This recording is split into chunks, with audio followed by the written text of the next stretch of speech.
नमस्कार दोस्तों, आप सभी का हमारे चैनल में स्वागत है। रात के 11 बजे एक घर में दो बहुएं के होते हुए भी सास बर्तन साफ कर रही थी। तभी बर्तनों की आवाज से परेशान होकर बड़ी बहू ने अपने पति से कहा कि जाओ अपनी माँ को मना करो कि इतनी रात को बर्तन को साफ ना करे। रोज रोज तुम्हारी माँ की वजह से हमारी नींद खराब होती है। साथ ही रोज सुबह तुम्हारी माँ सुबह 5 बजे ही उठ जाती है, फिर पूजा पाठ करना शुरू करके हमारी नींद खराब करती हैं। अब ना ही रात को चैन और ना ही सुबह। अब जाओ भी, सोच क्या रहे हो? तुम्हारी माँ को मना करो। तभी उसका पति खड़ा होता है और उस तरफ जाता है। रास्ते में उसे छोटे भाई के कमरे से भी आवाज सुनाई देती है। जो बातें उसके कमरे में हो रही थी, तभी सब कुछ सुनकर वह छोटे भाई के कमरे का दरवाजा बजा देता है। तो उसका छोटा भाई बाहर आता है। फिर यह दोनों भाई मिलकर अपनी माँ के पास रसोई घर में जाते हैं और अपनी माँ के बर्तन साफ करने में मदद करते हैं। उनकी माँ उन्हें बर्तन साफ करने से मना करती है, पर बेटे अपनी माँ से बहुत प्यार करते थे। उन्होंने कहा कि माँ अब आराम कर लीजिए, हम धो लेंगे बर्तन। तब उनकी माँ ने कहा कि बेटा, इससे अच्छा तुम यह सब काम करने के लिए अपनी पत्नियों से भी कह सकते थे, मगर वह तो बस पूरा दिन टीवी और मोबाइल ही देखती रहती हैं। तुम उनसे कुछ कहते क्यों नहीं? तब उनका बड़ा बेटा बोला कि माँ, एक सच्चा इंसान वही है जो बिना बोले ही सब समझ जाए और अपनी सास के काम में हाथ बटाए। हम उनसे बार बार काम करने के लिए नहीं कहेंगे, क्योंकि दो बातें सुनकर काम करने वाले इंसान नहीं जानवर होते हैं।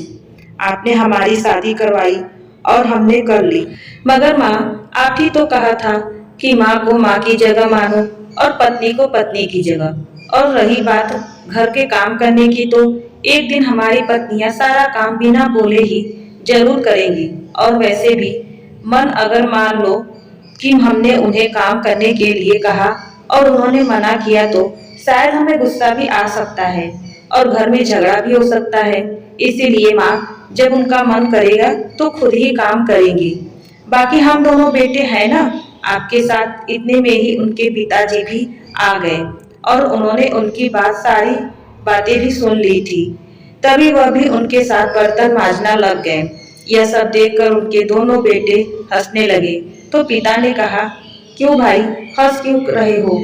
मैं भी बचपन में बहुत बर्तन मांजे हैं। अब सारा काम हो गया था तो दोनों बेटे अपने अपने कमरे में चले गए। तब उनकी पत्नी ने पूछा कि तुम्हें इतनी देर कैसे लगी? तो उनके पति ने कहा कि हम दोनों भाई अपनी माँ के साथ बर्तन मांज रहे थे और साथ में पिताजी भी आ गए थे।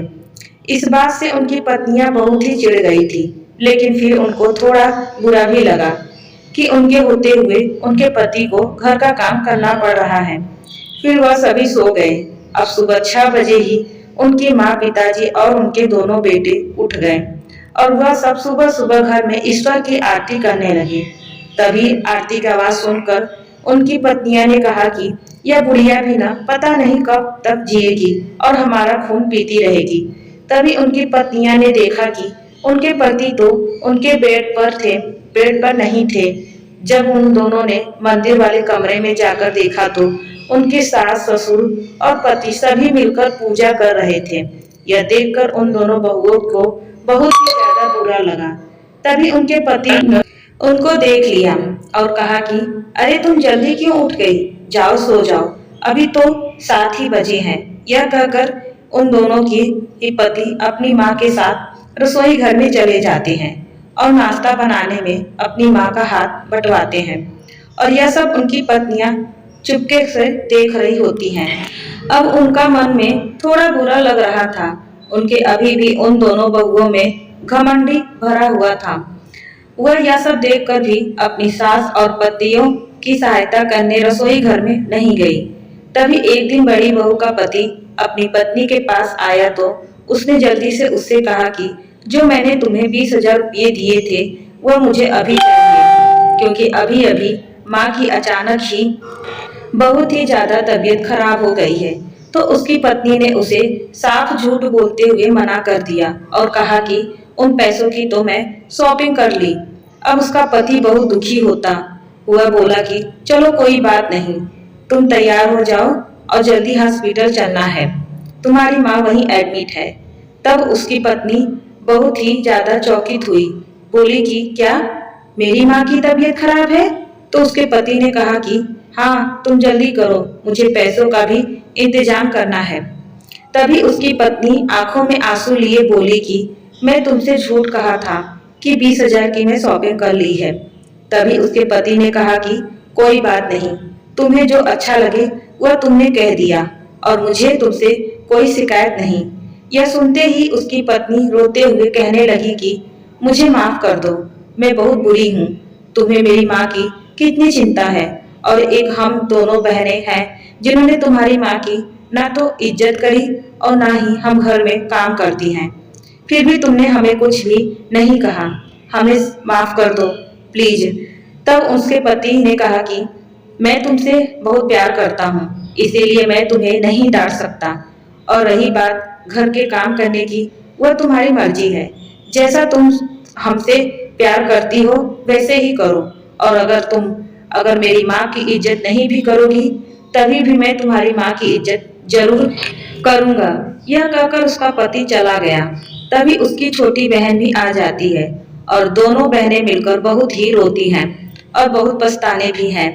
और अब उनको सब समझ आ चुका था कि जब हमारे पति बाहर काम करके अपनी माँ की घर के काम में सहायता करवा सकते हैं तो हम तो इस घर की बहू हैं, हम यह सब क्यों नहीं कर सकते। और हमारे पतियों ने भी हमसे घर में काम करवाने के लिए हमारे ऊपर कोई जोर नहीं चलाया और खुद ही सारा काम करने लग गए। यह हमारे पति नहीं देवता है, वरना उनकी जगह कोई और होता तो हमसे लड़ाई करके या हमें मारकर हमसे घर का सारा काम करवाता। मगर इन्होंने ऐसा बिल्कुल भी नहीं किया और हमारी सास ने भी हमें कुछ नहीं कहा। और अब हमारा यह फर्ज है कि हम भी अपनी सास और पतियों की खूब सेवा करेंगे। यह सोचकर वह दोनों भाग गए। अगले दिन से ही रसोई घर में चली जाती हैं और चुपचाप ही काम करने लगती हैं और अपने पतियों से वह यह कहती हैं कि आप माँ जी को लेकर जाइए, हम दोनों बहनें सारा काम कर लेंगे। तो उनके पति ने कहा कि नहीं, हम कर लेंगे, तुम दोनों बहनें आराम कर लो। तभी उनकी दोनों पत्नियों ने कहा कि नहीं, अब हम यह गलती नहीं कर सकते।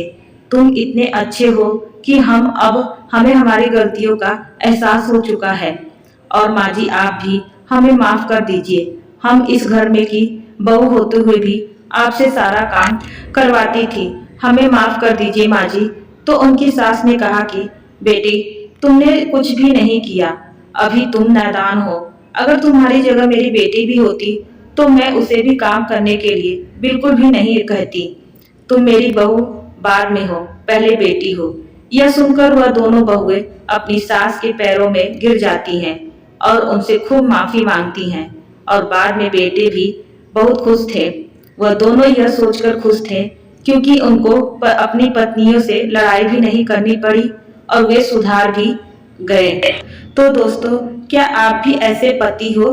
कैसी लगी यह कहानी हमें कमेंट में जरूर बताइएगा। और हाँ, हमारे चैनल को सब्सक्राइब करके रखिएगा। ऐसे ही कहानी हम आपके लिए लाते रहेंगे। धन्यवाद।